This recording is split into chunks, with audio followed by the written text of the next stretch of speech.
আসসালামু আলাইকুম।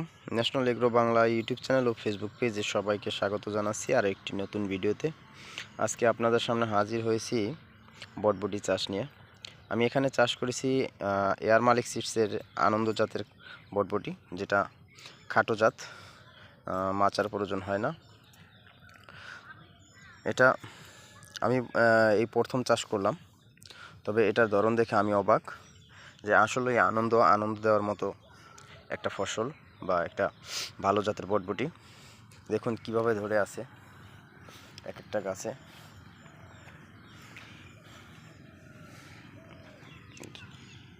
চমৎকার ফলন।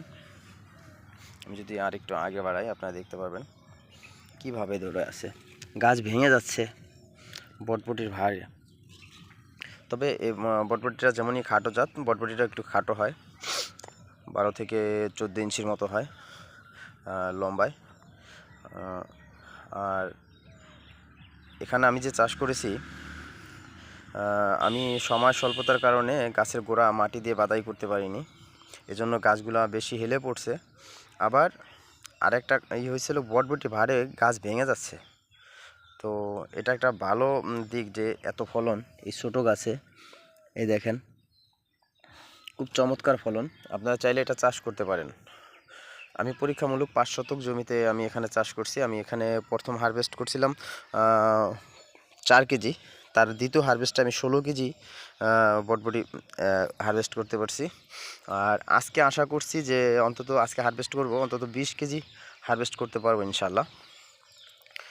তো আপনারা চাইলে এটা চাষ করতে পারেন, খুব ভালো একটা জাত। কি থোকা থোকা বটবটি ধরে আছে।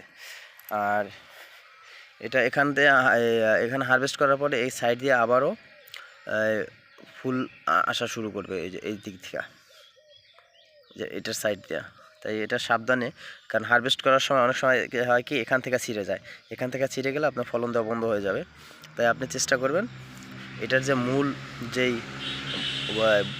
আছে, বোর্ডটা আছে, ওখান থেকে হারভেস্ট করার জন্য, যাতে এই যে আছে এটা যেন না ভেঙে যায় বা ছিঁড়ে যায়, এদিকে খেয়াল রাখতে হবে।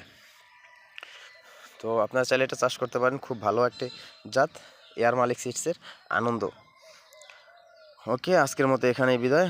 আসসালামু আলাইকুম।